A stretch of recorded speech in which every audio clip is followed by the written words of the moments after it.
promessa falhou e nunca vai falhar. Esse é o tema do nosso resumo da semana, do nosso plano de leitura. Chegamos no dia 98 de plano de leitura e nós estamos aqui resumindo essa semana de leitura bíblica. Se você não participa conosco, eu te convido para participar. Vai ser uma bênção ter você comigo e vamos que vamos. Eu quero orar com você, que a presença de Deus seja contigo e que Ele possa te fazer prosperar e crescer em todas as áreas da sua vida. Amém?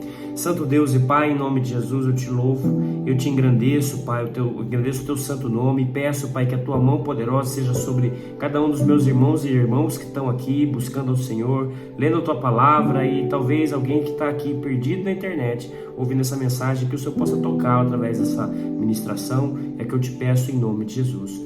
Amém. Aqui nós fazemos breves comentários da palavra de Deus, não é nada exaustivo, infelizmente eu não tenho esse tempo nesse programa que estamos fazendo aqui de plano de leitura, mas eu espero que Deus fale ao seu coração. Nós estamos resumindo a semana lendo o livro de Josué. Nós saímos do livro de Gênesis, fomos para o livro de Êxodo, depois fomos para Levítico, Número, Deuteronômio e entramos em Josué. Vimos todo o processo de criação, todo o processo de formação do povo de Deus. Agora nós temos um povo de Deus estabelecido, um povo com princípios e propósito.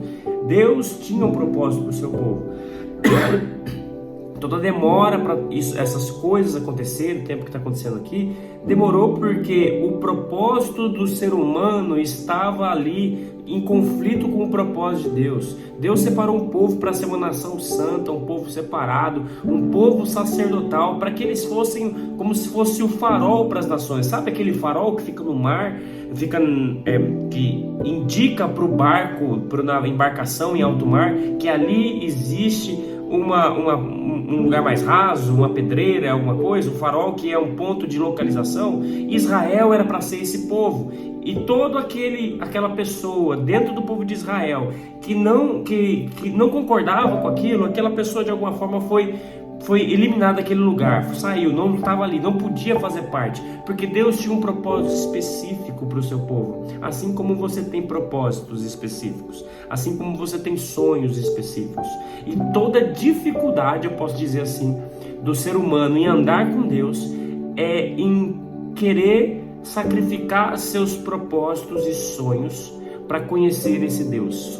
Só se consegue conhecer a Deus se você está disposto a sacrificar tudo que você é para ter esse Deus. Às vezes parece meio duro isso que eu estou falando, mas o que eu estou falando é o próprio Jesus que disse. A Bíblia fala, Jesus fala que o reino de Deus é semelhante a um homem que viu uma pérola de grande valor num campo que não era dele, e ele vendeu tudo que ele tinha, os bens que ele tinha, comprou aquele campo e ficou para ficar com aquela pérola. E Jesus estava falando isso do reino que ele estava trazendo, do reino dos céus, aquele reino pelo qual nós fomos predestinados para estar. Através do sacrifício e o sangue de Jesus podemos entrar lá. Deus te destinou para esse caminho e cabe a você se encaminhar em direção disso, encaminhar, aceitar esse presente que Deus deu para nós. Agora, eu quero te falar sobre as promessas e propósitos que nunca falhou de Deus. Às vezes parece que eu estou falando de promessas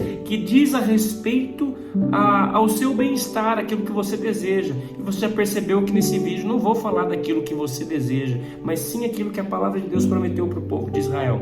Deus prometeu para o povo de Israel, independente do povo de Israel, que ele iria dar a terra prometida para ele. Deus prometeu uma terra que mana leite e mel, ou seja, uma terra que se você plantar tudo dá. Não existia, não tinha a participação da vontade do próprio povo de Israel nessa terra que Deus estava dando para ele. Você consegue entender isso? Nós estamos vivendo um mundo em que nós deturpamos um pouco o propósito da palavra de Deus, da Bíblia e do próprio Deus, nesse tempo humanista que estamos vivendo. Um tempo que estamos vivendo é um tempo em que Deus precisa prover aquilo que eu quero, aquilo que eu preciso, e não aquilo que Ele quer, porque Ele é bom, a vontade dEle é boa, perfeita e agradável, Ele é soberano, Ele é grandioso, Ele está acima da minha compreensão. Não é mais um homem que está buscando conhecer a Deus, é um Deus que precisa conhecer o homem para que esse homem talvez possa aceitá-lo, como se o homem tivesse algum poder ou algum poder de causar um prejuízo para Deus. Igual um filho que não quer mais olhar para sua cara, meu pai, porque você não me deu aquilo, um filho mimado. E muitas vezes o evangelho que se é pregado hoje aqui fora, ao nosso redor, é o evangelho em que nada mais, nada menos somos filhos mimados de Deus. Deus, ele precisa me paparicar, e quanto mais ele me paparica, quanto mais ele dá aquilo que eu quero, aquilo que eu sonho, mais eu faço propaganda dele para que as pessoas possam aceitá-lo. E as pessoas acham que isso é pregar o evangelho, é falar da glória de Deus para glorificá-lo. Não, isso é falar da glória do homem. Nada mais, nada menos, você tem um gênio da lâmpada, que você fez alguns rituais, algumas regras você praticou, e aí agora você recebeu aquilo. Pelo menos é isso que você vai dizer: eu fui para a igreja, eu fiz aquilo. E não é esse o chamado de Deus na Bíblia. Deus chama pecadores ao arrependimento, ponto. E Deus prometeu a salvação desse homem pecador que é perdido. A dificuldade do evangelho é que as pessoas não querem mais se enxergar perdidos, porque Satanás, ele criou um parque de diversões para mim e para você, para que nós não precisemos mais de Deus, como se desse para viver uma vida de forma plena sem Deus. Jesus falou que em Deus nós temos vida, e vida em abundância. Em Jesus nós temos vida e vida em abundância. E não está falando em abundância como os mesquinhos e poderosos dessa terra dizem de abundância. Jesus está falando de uma abundância muito mais profunda, não somente financeira. É pecado eu ter abundância financeira? De maneira alguma. A Bíblia é bem clara quanto ao que é pecado na palavra dele, principalmente na área financeira. Pecado na área financeira é a mesquinhez, é o amor ao dinheiro, é a idolatria ao dinheiro, arrancar o dinheiro, a pessoa perder a sua paz.